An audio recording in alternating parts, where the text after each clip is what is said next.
Welcome back to our channel. কেমন আছেন আপনারা? আশা করি ভালো আছেন, আর আমিও ভালো আছি। আমার নতুন আরও একটি ভিডিওতে আপনাদের সবাইকে জানাই অনেক অনেক স্বাগত। শীতের সকাল, প্রচণ্ড পরিমাণে ঠান্ডা, আর আমি বিছানার মধ্যেই সব কিছু নিয়ে বসে পড়েছি। তো একটা সুখবর পেলাম, যে সুখবরটা আপনাদের সাথে শেয়ার করতে এলাম।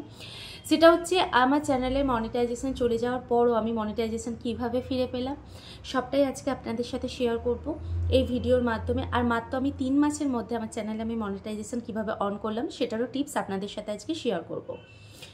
তো আমার চ্যানেল আমি আজ থেকে 3 মাস আগে শুরু করি। নাম দিয়ে যেমন সুন্দরভাবে চ্যানেল একটা শুরু করি। করার পর প্রথম ভিডিও ছাড়ি। ওখানে প্রথম ভিডিওতে আমি ওখানে 26টা ভিউ পাই। সেকেন্ড ভিডিও ছাড়ি, সেকেন্ড ভিডিওতে 265টা ভিউ পাই। এরকম করে 3-4টে ভিডিও ছাড়ি।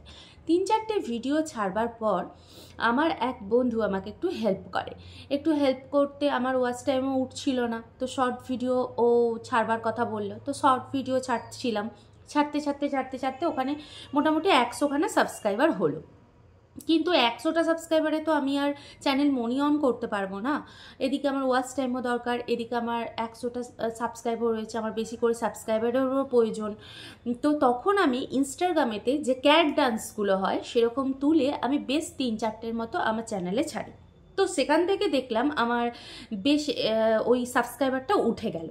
তো সাবস্ক্রাইবারটা উঠে যাওয়ার পর ওখানে আমার এক বন্ধু আমাকে একটা গানের ভিডিও দেয়। তো সেই গানের ভিডিওটা আমি ওখানে দিতে ওখানে দেখলাম ওয়াচ টাইমও উঠে গেল বেশ।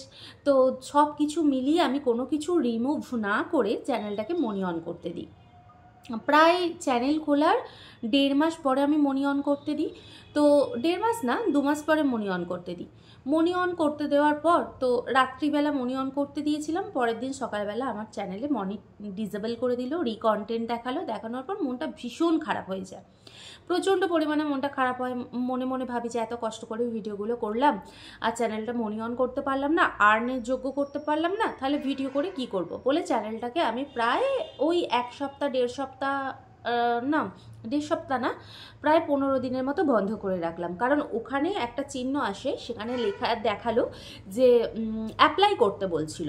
তো ওটা অ্যাপ্লাই ভিডিও করে আনলিস্টেড করে রাখতে হবে, কিন্তু সেটার নিয়মটা আমি সেই রকমভাবে জানতাম না বলে আমি করিনি, ওটা ফেলে রেখে দিই। 15 দিন রীতিমতো পেরিয়ে যায়। 15 দিন পেরিয়ে যাওয়ার পর নিচে দেখলাম যে আবার দেখালো রিঅ্যাপ্লাই দেখাবার আগে আমি মনে মনে ভাবলাম যে রিকন্টেন্ট যেহেতু দেখিয়েছে তাহলে আমাকে এই ভিডিওগুলো ডিলিট করতে হবে।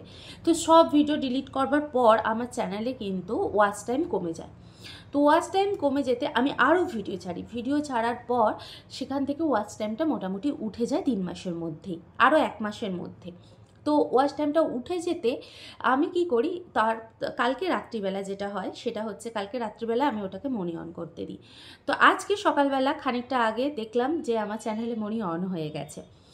তো যারা আমরা অন্যের ভিডিও ছেড়ে নিজের চ্যানেলকে মনি অন করতে চাই তারা না করাটাই বেটার অপশান। আর সব থেকে বড় কথা হচ্ছে এতে রিকন্টেন্ট দেখাবে, নিজের চ্যানেলের সর্বনাশের মূল নিজেই হয়ে দাঁড়াবে।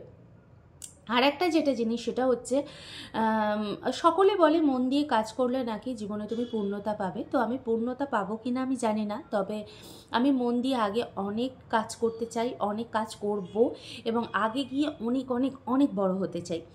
আশা করি ইউটিউব আমাকে হেল্প করবে, কারণ জীবনের প্রত্যেকটা মুহূর্তে একটা মেয়ের দাঁড়ানোটা কিন্তু খুবই ইম্পর্টেন্ট একটা জিনিস।